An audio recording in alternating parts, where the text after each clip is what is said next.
3, 2, 1. Audio Jungle. Audio Jungle.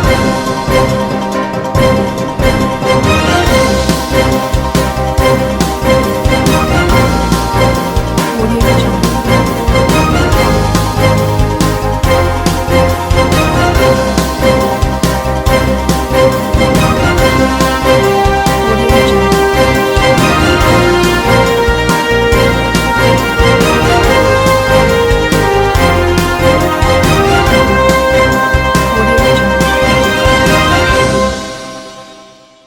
नमस्कार, मैं हूं नरेश राघानी और आप देख रहे हैं horizon news. Singer rap artist Farhan Mirza ने की दरगाह ज़ियारत। गली बॉय से चर्चाओं में आए फरहान ग्रुप के 9 सदस्यों ने बारगाह ख्वाजा में मांगी दुआ। विश्व प्रसिद्ध महान सूफी संत हजरत ख्वाजा मोइनुद्दीन हसन चिश्ती की दरगाह में आधुनिक संगीत जगत की जी मिर्जा म्यूजिक प्रोडक्शन कंपनी के उभरते हुए रैप आर्टिस्ट फरहान मिर्जा ने मखमली चादर और अकीदत के फूल पेश कर कामयाबी की दुआ मांगी। फरहान अपने 9 साथियों के साथ बारगाह ख्वाजा में पहुंचे और उन्हें दरगाह के खादिम सैयद मेहताब चिश्ती बुर्राकी ने दरगाह ज़ियारत कराई और दस्तारबंदी कर तबर्रुक भेंट किया। इस मौके पर अजमेर के रहने वाले अनीस अहमद, मुंबई के अदनान कुरैशी, कैफ कुरैशी, जाहिद शेख, रिजवान कुरैशी, इकरार खान, तौफीक शेख, आसिफ खान, अजमेर निवासी मनोज बजाड़ व इमरान हुसैन मंसूरी विशेष रूप से उनके साथ मौजूद रहे। प्लान नहीं था हमारा आने का, but all of the sudden इन लोग का मुंबई में प्लान हुआ कि हम लोग अजमेर जाएंगे और मैं था उस वक्त आगरा में और आने का कुछ इरादा नहीं था। बट बोलते हैं बुलावा होता है तो इंसान कहीं से भी आ जाता है, तो बुलावा था और अचानक से हम लोग 2 दिन पहले यहाँ पहुँच गए। और दुआ बस यही है कि जो भी जी बोलिए। आप ये बताइए कि आपने फिल्मों में किन किन फिल्मों में गाने गाए और आने वाली फिल्में कौन सी? जी आने वाली फिल्में तो अभी जैसे हमारा अंडरग्राउंड रैपिंग चल ही रहा है। प्रीवियसली जो काम किया है वो हमारा गली बॉय के साथ में था, ठीक है, जहाँ पे एक जो नास रैपर है अमेरिका से यहाँ पे आता है, उसमें उनका एक कंपटीशन स्टार्ट होता है। तो वो कंपटीशन में एक गाना है ए बिडू कसा काए तू, उसमें आप अगर मूवी देखोगे तो उसमें क्लियरली लिखता है फरहान एंड टीम। तो जहाँ पे मेरा नाम ऑलरेडी मेंशन किया गया है, उसमें सिर्फ 2-3 स्टेंजाज और वर्सेस है मेरे उसमें, क्योंकि अब ऑल ओवर देखा जाए तो 30 रैपर है टोटल वो एक गाने में। तो हम लोग को मतलब पूरा कंप्लीट गाने का मौका नहीं मिला, बट 1-2 स्टेंजाज 1-2 वर्सेस गाने का मौका मिला। उसके बाद में वो खत्म होने के बाद मैंने मेरे यूट्यूब पे काफ़ी एल्बम ड्रॉप किए हैं। मेरा एक खुद का चैनल है जी मिर्जा म्यूजिक करके, उस पर मैंने गाने ड्रॉप किए हैं। पुलवामा के ऊपर है, पुलवामा अटैक जो हुआ था 14 फरवरी, सो उस पर बेस ये गाना है। मतलब कोई पार्शलिटी नहीं है, इक्वालिटी है, सारे मजहब के सारे लोग सब एक जैसे हैं, कोई कंपैरिजन नहीं है, कोई भेदभाव नहीं है। वो गाना अगर आप सुन लेंगे तो आपको समझ में आ जाएगा। दूसरी चीज़ ये बताना चाहूँगा कि मेरा जो जॉनर है, मेरा जो वो है कमर्शियल हिप हॉप। सो उसका जॉनर कम्प्लीटली डिफरेंट होता है। आप यूट्यूब चैनल पे जाके देखेंगे तो आपको गाना पता चल जाएगा। और जो मेरे भाई हैं जो मुंबई से आए हैं, आने वाली फिल्मों में आपके कोई गाने आ रहे हैं या कोई आपका प्रोग्राम? जी जैसे कि अभी मेरी डिस्कशन हुई है, एक ऑलरेडी मेरा फ्रेंड है RCR रैपर, उससे मेरा डिस्कशन हुआ है। तो ये रियलिटी शो होगा, बेसिकली मूवी नहीं है, रियलिटी शो है। सबने सुना होगा MTV हसल।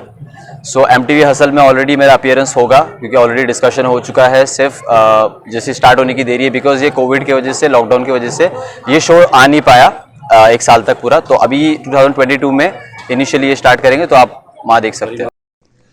NSUI छात्र संगठन ने MDS यूनिवर्सिटी के कुलपति को सौंपा ज्ञापन।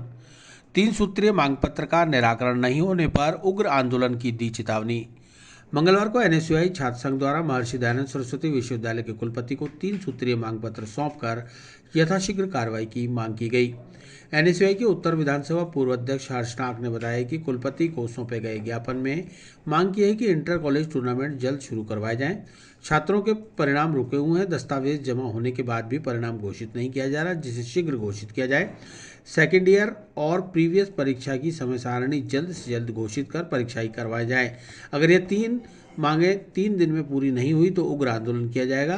प्रदर्शन में हर्ष टांग, सैयद वलीउद्दीन, मनीष सिंह, मनोज कुमार, प्रधान गुर्जर, दीपक कुमार, रोशन गुर्जर, जितेंद्र गुर्जर, हामिद काठात, लताफत आदि कई कार्यकर्ता मौजूद रहे। हमें किन मांगों को लेकर आज प्राचार्य को आपने ज्ञापन दिया? आज हमने कुलपति महोदय को 3 सूत्री मांगों को लेकर ज्ञापन दिया है, जिसमें जो इंटर कॉलेज टूर्नामेंट है वो काफ़ी सालों से नहीं, 2 साल से कोविड के कारण नहीं हो पा रहे, तो उनको करवाने की मांग रखी है। दूसरी जो फाइनल ईयर के जितने भी अभी रिजल्ट आए, उसमें से कम 19,000 रिजल्ट अभी भी रुके हुए हैं, जिनके दस्तावेज 5-5, 6-6 दिन पहले जमा हो गए और जिनके अपलोड नहीं हुए अभी तक, और छात्र सारे परेशान हो रहे हैं। और तीसरी मांग हमारी ये थी कि जो सेकेंड ईयर के एग्ज़ाम है ये क्या जनवरी में कराएंगे क्या, इनको जल्द से जल्द करवाए, जल्द से जल्द फ्री करें। बाकी यूनिवर्सिटियों ने तो सेकेंड ईयर के एग्जामों के रिजल्ट भी घोषित कर दिए हैं। इन मांगों को लेकर आज हमने इनको ज्ञापन दिया है। अगर 3 से 4 दिनों में हमारी मांगे पूरी नहीं होती तो हम उग्र आंदोलन करेंगे। आपको क्या आश्वासन दिया? आश्वासन दिया है कि आपकी मांगे जल्द से जल्द पूरी करवाने का हम आश्वासन देते हैं आपको। रोटरी क्लब अजमेर मेट्रो द्वारा सेवा कार्यों के तहत शॉल वितरण कार्यक्रम। जतोई दरबार में दास फतन दास के सानिध्य में 250 जरूरतमंदों को बांटे गर्म shawl. Rotary club Ajmer metro द्वारा लगातार सेवा कार्यों को अंजाम दिया जाता है। इसी कड़ी में रोटरी क्लब अजमेर मेट्रो द्वारा नगीनाबाग स्थित जतोई दरबार में दरबार के संत दास फतन दास के सानिध्य में गरीब जरूरतमंदों को सर्दी के मौसम में सर्दी से बचाने के लिए गर्म शॉल का वितरण किया गया। इस मौके पर क्लब अध्यक्षा मीना भाटिया, सदस्य चंद्रमंगानी, नरेश भाटिया, MT वाधवानी, सुभाष चांदना सहित अन्य लोग इस सेवा कार्य में मौजूद रहे। दास फतन दास ने कहा कि गरीबों की मदद करना ही सच्ची सेवा है।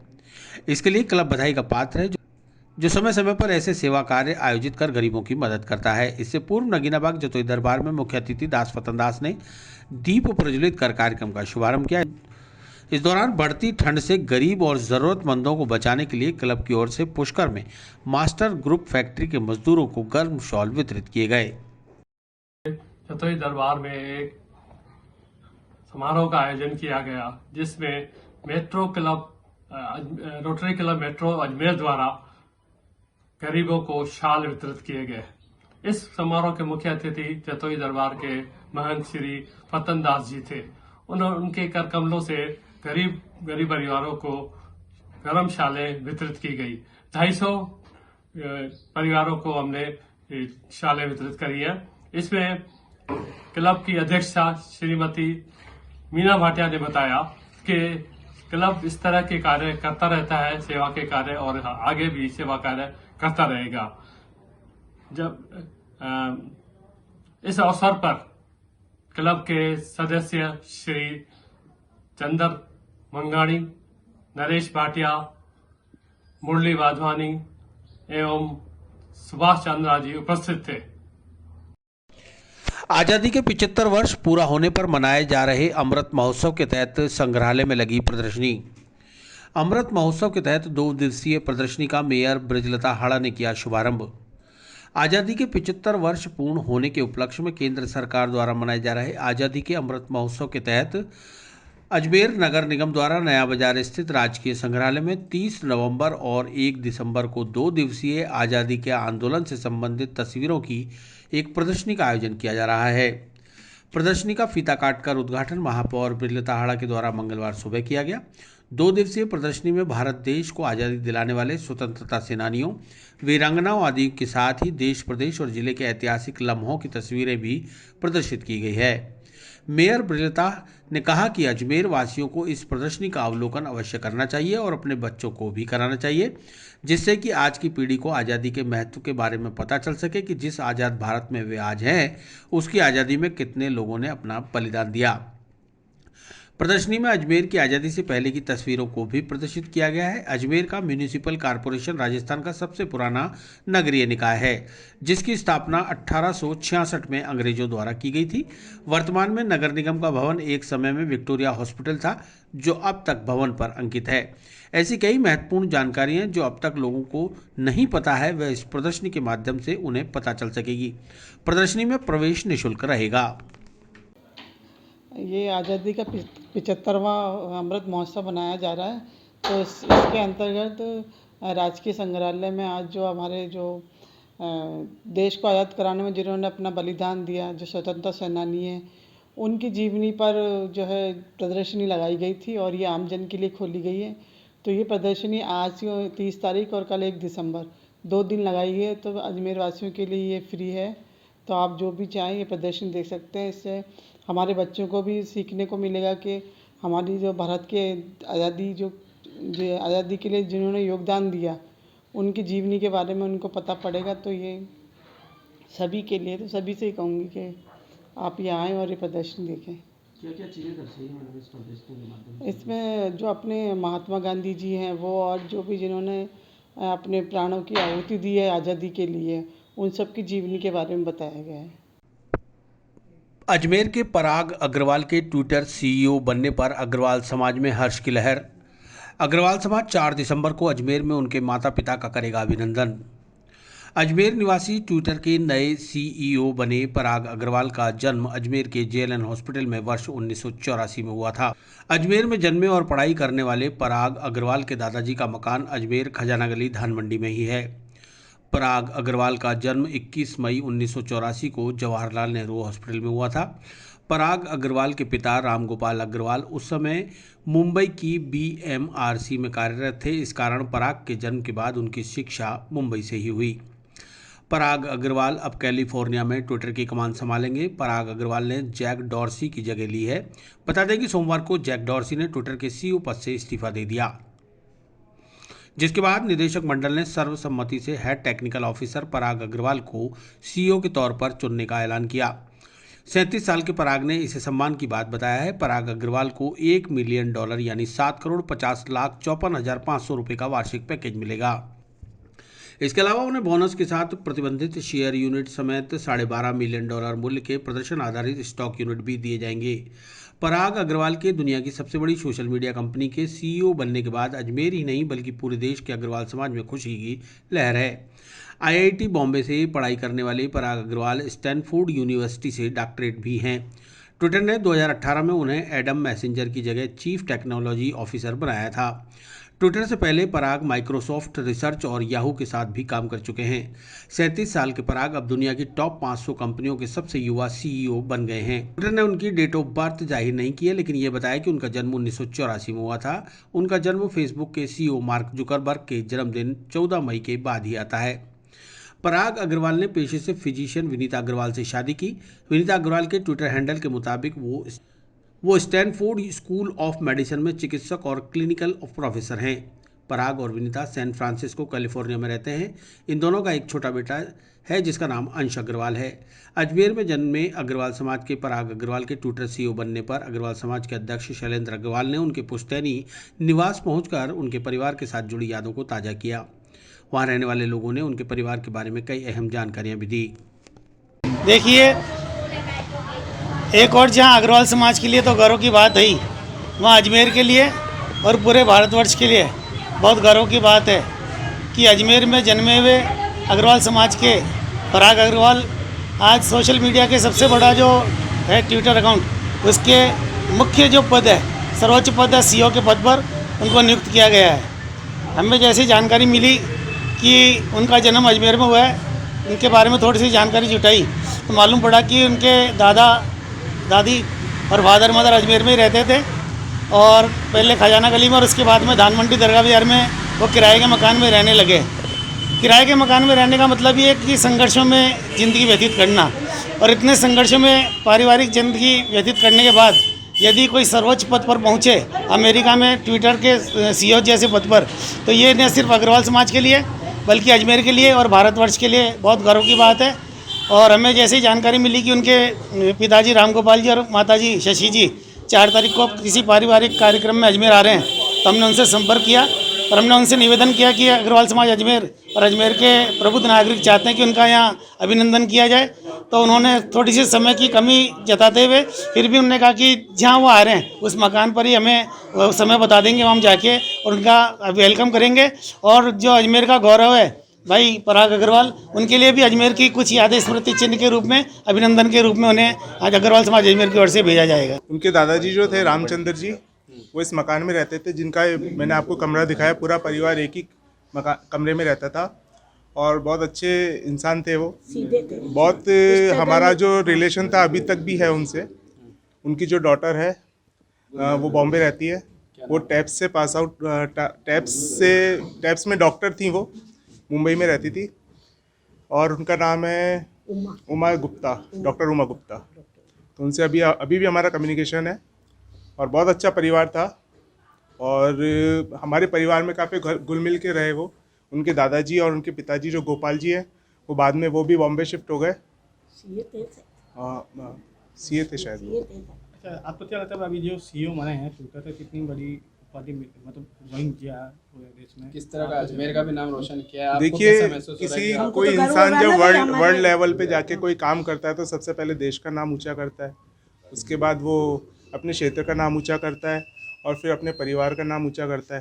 तो ऐसा जो भी इंसान है तो उसने एक बहुत बड़ा काम किया है भैया ने, और इससे हमको काफ़ी अच्छा लग रहा है कि हमारे घर से एक ऐसा इंसान निकला जो आज वर्ल्ड में जो अपना रुतबा बना करके एक अच्छे लेवल पे पहुंचा है। कौन यहाँ पर रहते थे? दादाजी और उनके पिताजी और उनकी बुआ में सब यहीं रहती थी, इसी मकान में।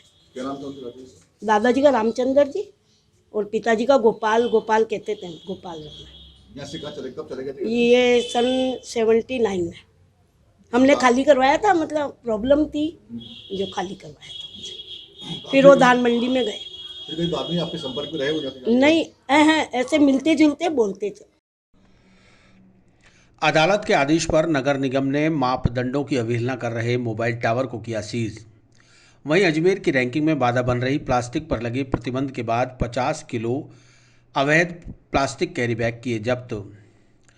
तय मापदंडों की अवहेलना के मामले में आज नगर निगम की राजस्व अधिकारी नीलू गुर्जर के नेतृत्व में नगर निगम की टीम ने गणेश नगर गहलोता की डूंगरी मेयो कॉलेज के पीछे लगे इंडस कंपनी के मोबाइल टावर को अदालत के आदेश के बाद सीज कर दिया। निगम की टीम ने टावर पर अपना ताला लगाकर नोटिस भी चस्पा कर दिया। गौरतलब है कि स्थानीय लोगों की शिकायत पर अदालत में मामला लंबित था, जिस पर अदालत ने टावर को सीज करने के आदेश दिए थे। आज सुबह के समय गहलोतों की डूंगरी गणेश नगर अजमेर में टावर को सीज करने की कार्रवाई की गई है। टावर इंडस कंपनी का था, उस पर स्वीकृति से अधिक टावर लगाए गए थे जो उचित नहीं था। कोर्ट के आदेश थे, उनकी पालना के अंदर टावर को सीज करने की कार्रवाई प्रातःकाल की गई है। किसी तरह का कोई विरोध नहीं, किसी तरह का कोई विरोध नहीं था। मोहल्ले वालों ने शिकायत की थी, वही कोर्ट में केस को लेकर गए थे, तो कोर्ट के आदेशों की पालना के अंदर उक्त टावर को सीज किया गया है। यदि कंपनी आवेदन करती है तो जो नियमानुसार प्रोसीजर है उसे फॉलो कर टावर को खोलने की और अनुमति की कार्रवाई की जाएगी। वहीं स्मार्ट सिटी अजमेर की स्वच्छता रैंकिंग में बाधा बन रही प्लास्टिक पर लगे प्रतिबंध के बाद उपयोग में ली जा रही प्रतिबंधित प्लास्टिक कैरी बैग के खिलाफ नगर निगम द्वारा अभियान चलाया जा रहा है। प्लास्टिक कैरी बैग के खिलाफ नगर निगम द्वारा अभियान चलाया जा रहा है, जिसके तहत स्वास्थ्य अधिकारी रूपाराम चौधरी के नेतृत्व में नगर निगम की टीम ने आदर्श नगर और वैशाली नगर में कार्रवाई करते हुए ओम बीकानेर मिष्ठान भंडार से 50 किलो प्रतिबंधित प्लास्टिक के कैरी बैग जब्त किए हैं। रूपाराम चौधरी ने बताया कि प्रतिबंधित प्लास्टिक कैरी बैग के उपयोग के मामले में शॉप एक्ट के तहत लाइसेंस रद्द करने की कार्रवाई के साथ ही कोर्ट में चालान भी पेश किया जाएगा। राज्य सरकार के द्वारा प्रतिबंधित प्लास्टिक थैलियों की जब्ती की कार्रवाई नगर निगम बराबर करता आ रहा है, और कल हमने वैशाली नगर आदर्श नगर में ओम बीकानेर मिष्ठान भंडार के यहाँ छापा मारा। उसमें कम से कम 50 किलो प्लास्टिक की कैरी बैग मिले, जिनको जब्त किया गया। दुकानदार को नोटिस भी जारी किया जा रहा है और उसका लाइसेंस भी निरस्त किया जाएगा और चालान भी कोर्ट में पेश किया जाएगा। शहर के समस्त व्यापारियों से निवेदन है कि अपने अपने व्यवसाय के स्थान पर प्लास्टिक के कैरी बैग का उपयोग बंद करें एवं अजमेर शहर की जो स्वच्छता रैंकिंग है उसको बढ़ाने में सहयोग करें। लाइसेंस किस चीज़ का रद्द करोगे? जो शॉप एक्ट का जो नगर निगम का लाइसेंस होता है वो PFA का वो निरस्त किया जाएगा उसका, क्योंकि वो प्लास्टिक प्रतिबंधित थैली क्यों बेच रहा है, क्यों ग्राहकों को प्लास्टिक के प्रतिबंधित थैली में मिठाई का डब्बे डाल के दे रहा है। पता है कि भाई प्लास्टिक बैन है तो फिर उसका उपयोग नहीं करना चाहिए, और करते हुए पाया गया, इसलिए उसका ये लाइसेंस निरस्त होगा और उसके खिलाफ चालान भी कोर्ट में पेश किया जाएगा। और भी कोई इस तरह से पाया जाता हाँ, पाया जाएगा तो उनके खिलाफ भी कार्रवाई की जाएगी लगातार शहर हित में। मतलब ये स्वच्छता रैंकिंग में एक पॉइंट है कि भाई प्लास्टिक मुक्त शहर होना चाहिए, तो शहर के समस्त प्रतिष्ठित व्यापारियों के द्वारा भी इसमें सहयोग करना चाहिए ताकि इनका शहर स्वच्छ और सुंदर रहे। आज़ादी के अमृत महोत्सव के तहत दयानंद महाविद्यालय में कवि पॉपुलर मेठी का अभिनंदन। महाविद्यालय के वार्ता कक्ष में अपनी शायरी का बिखेरा जलवा। दयानंद महाविद्यालय के वार्ता कक्ष में आज़ादी के अमृत महोत्सव के तहत पॉपुलर मेठी के नाम से जाने जाने वाले विश्वविख्यात हास्य कवि ने अपनी कविताओं के माध्यम से श्रोताओं को गुदगुदाया। पॉपुलर मेठी ख्वाजा मॉडल स्कूल में आयोजित आज़ादी के अमृत महोत्सव कार्यक्रम के तहत मुशायरे में शिरकत फरमाने आए हुए थे। दयानंद महाविद्यालय प्राचार्य डॉक्टर लक्ष्मीकांत के आग्रह पर वे दयानंद महाविद्यालय में आए और अपनी शायरी का जलवा बिखेरा।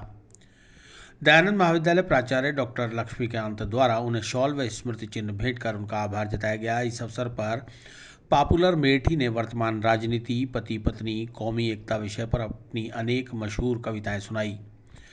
पॉपुलर मेठी ने कौमी एकता विषय पर हिंदू, मुस्लिम, सिख, ईसाई हम सब हैं भाई भाई के उद्देश्य से जिसे प्रकार कविता प्रस्तुत की उसे खूब सराहा गया। इस अवसर पर पॉपुलर मेठी ने महाविद्यालय प्राचार्य डॉक्टर लक्ष्मीकांत को धन्यवाद ज्ञापित किया। साथ ही उन्होंने अजमेर बुलाने पर डॉक्टर महेश गुप्ता का भी आभार जताया। कार्यक्रम में महाविद्यालय के उपाचार्य डॉक्टर मृत्युंजय कुमार सिंह, डॉक्टर कविता शर्मा, उन्नति शर्मा, डॉक्टर रफीक मोहम्मद, डॉक्टर रितु शिल्पी, जमील खान सहित महाविद्यालय के अनेक अध्यापक और विद्यार्थी मौजूद रहे। हाँ, मैं कल मेरी लक्ष्मीकांत जी से मुलाकात हुई, दयानंद कॉलेज के प्रिंसिपल साहब से। तो बहरहाल बहुत सी बातें हुई और बड़ी मोहब्बतें मिली। उन्होंने जो मेरी कविता और शायरी के बारे में बताया कि वो मुझे एक ज़माने से सुन रहे हैं, तो मुझे भी अच्छा लगा। तो मैं तो कल मुशायरे में आया था, नकवी साहब ये मुशायरा ऑर्गेनाइज़ कर रहे हैं अल्पसंख्यक कार्य मंत्रालय की तरफ से। तो आज अजमेर में था कल, और जगह जगह पूरे हिंदुस्तान में ये अमृत महोत्सव के प्रोग्राम चल रहे हैं, तो उसमें मैं भी हिस्सा ले रहा हूँ बराबर। तो हमारा तो मकसद सिर्फ प्यार, मोहब्बत और एकता को परोसना है समाज के अंदर के हम लोग मिलजुल के चलें, और उसी मोहब्बत का हम एक संदेश देते हैं अपनी शायरी में भी।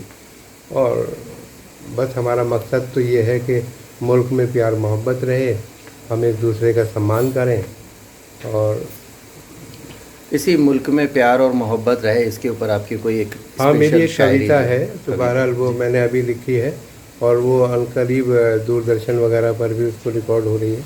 तो उसके मैं दो एक बंद सुना देता हूँ कि कौमी या एकता के उन्वान से है, शीर्षक से कि जयराम तुम भी आओ, सुलेमान तुम भी आओ, जोसेफ चचा के साथ कमर खान तुम भी आओ, सतबीर को पुकार के बलवान तुम भी आओ, तुम हमसे क्यों अलग हो श्रीमान तुम भी आओ, ऐसा कोई ना कह सके हम सब में फूट है, हम सब हैं भाई भाई ये रिश्ता अटूट है। खुर्शीद बढ़ के चंद्र किरण की मदद करो, सुल्तान बढ़ के राम सरन की मदद करो, रोशन ज़मीर राम रतन की मदद करो, अहले वतन हो अहले वतन की मदद करो, हरगिज़ न गमज़दों को हिकारत से देखिए, अच्छा ये है कि सबको मोहब्बत से देखिए। और इसमें देखिए बंद देखें कि नफ़रत की आग बढ़ के बुझाओ तो बात है, लक्ष्मीकांत जी, नफ़रत की आग बढ़ के बुझाओ तो बात है, दुश्मन को भी गले से लगाओ तो बात है, जो गिर चुके हैं उनको उठाओ तो बात है, इंसानियत की शान बढ़ाओ तो बात है, हो जिससे एकता का बढ़ावा वो दान दो, भारत की सरजमी के लिए अपनी जान दो।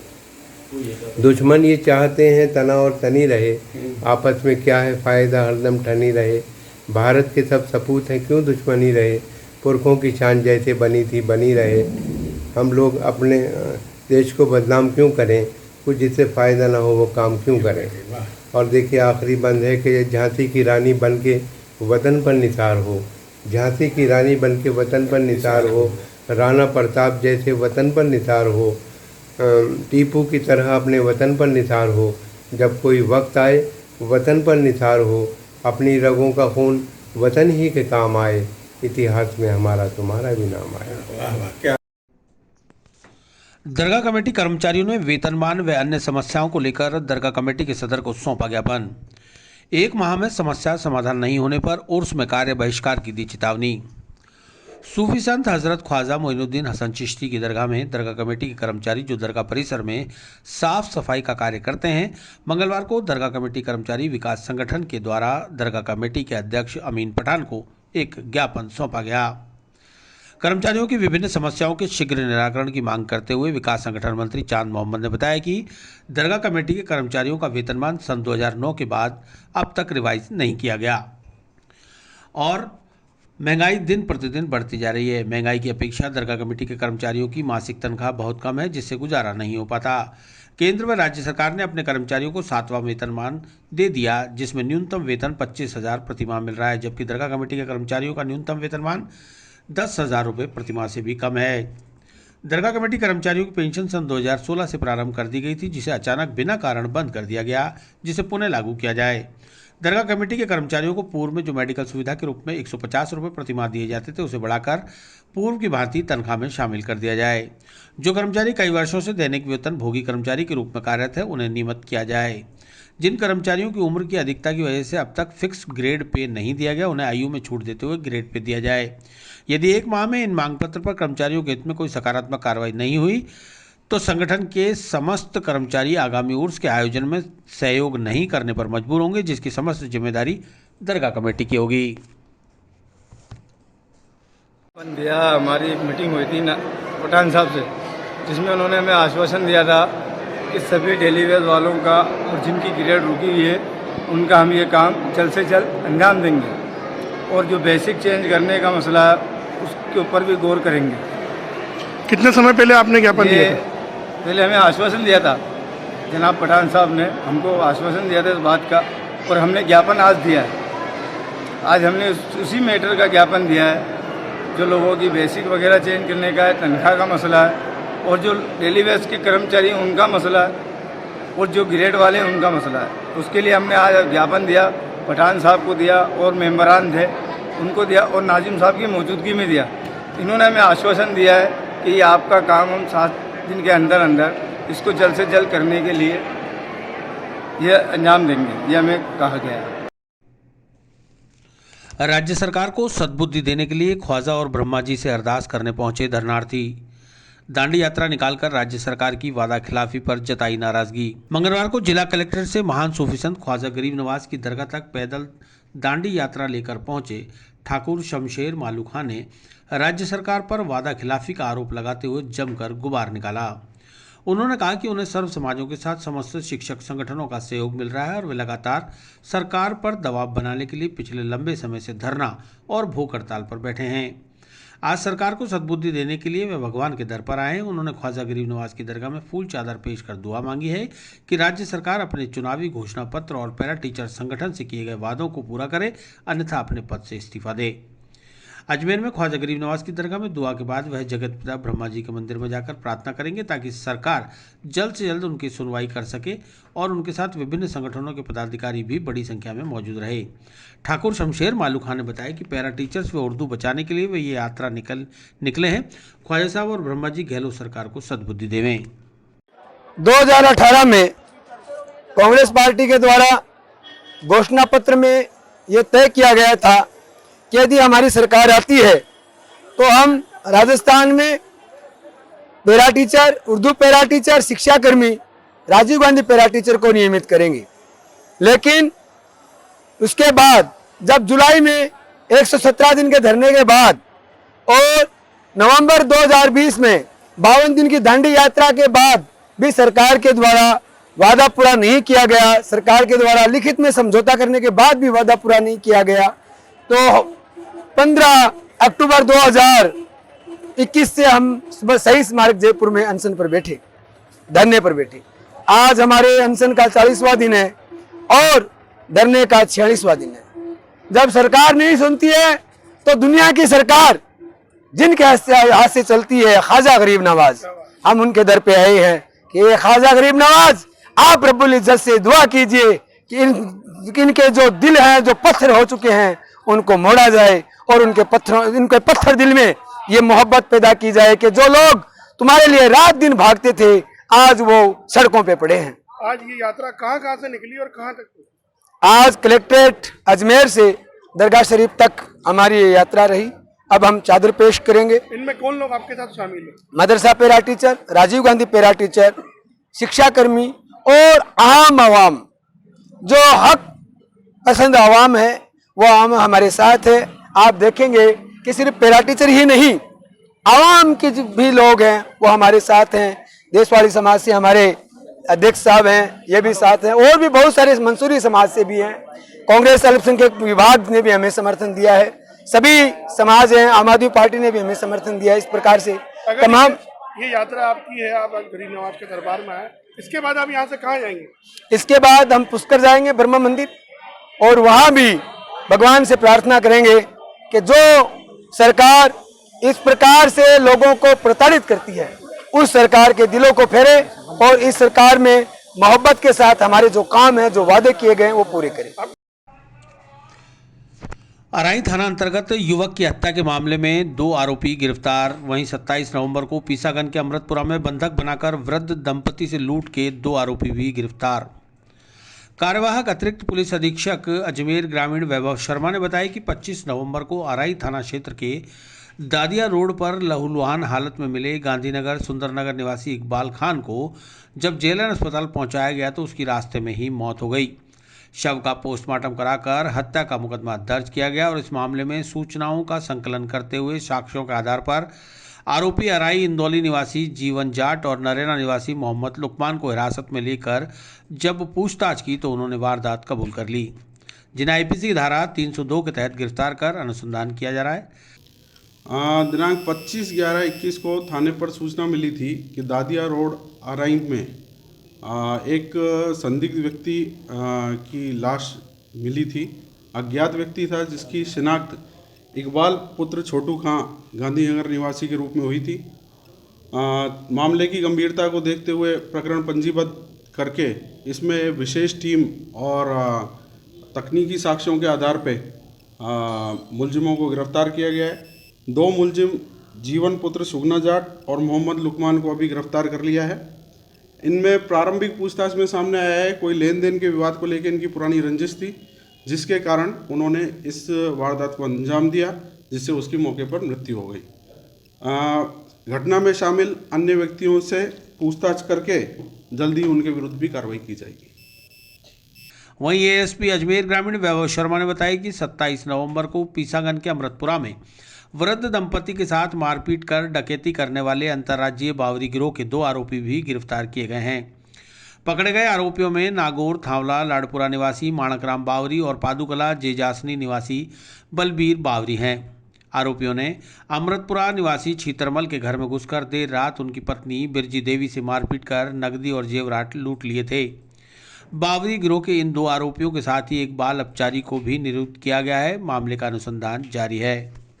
क्या मामला है और किसका प्लस है? दिनांक 27/11/21 को छीतरमल चौधरी अमृतपुरा पीसांगन थाना निवासी ने एक रिपोर्ट दी कि 27/11/21 को रात्रि लगभग 12:15 बजे उसके घर में 5-6 लोग घुसे और घुसकर उसकी पत्नी बिरजी देवी से मारपीट की और उसके जो आभूषण थे उनको लूट कर ले गए और घर में से कुछ नकदी को लूट कर ले गए। इस पर तुरंत कार्रवाई करते हुए श्रीमान एसपी साहब द्वारा टीम गठित की गई और टीम ने आसूचना संकलन और हमारे तकनीकी साक्ष्य जुटाकर इसमें कामयाबी हासिल की है और 2 लोगों को गिरफ्तार किया है। माणकराम पुत्र हरजीराम और बलवीर पुत्र अम्बालाल पादुकला निवासी हैं। इनको प्रारंभिक तौर पे इनसे पूछताछ करने पर सामने आया है कि ये गैंग संचालित करके इस तरह की वारदातें करते हैं। शीघ्र ही इनसे अनुसंधान करके उस गैंग का खुलासा किया जाएगा और रिकवरी की जाएगी। प्रशासन शहरों के संग अभियान के अंतर्गत फ्री होल्ड पट्टों का वितरण वार्ड 73 व माखुपुरा इलाके के 47 लोग हुए लाभान्वित। मंगलवार को अजमेर नगर निगम प्रांगण में प्रशासन शहरों के संग अभियान के अंतर्गत 69A के तहत पुरानी आबादी क्षेत्र के प्राप्त आवेदनों पर पट्टे जारी किए गए। इस मौके पर नगर निगम महापौर ब्रजलताहाड़ा, आयुक्त देवेंद्र कुमार, उपायुक्त सीता वर्मा सहित निगम के अधिकारी मौजूद रहे। महापौर ब्रजलताहाड़ा ने बताया कि पूर्व में भी नगर निगम द्वारा शिविर लगाकर आवेदनकर्ताओं को पट्टों का वितरण किया जा चुका है।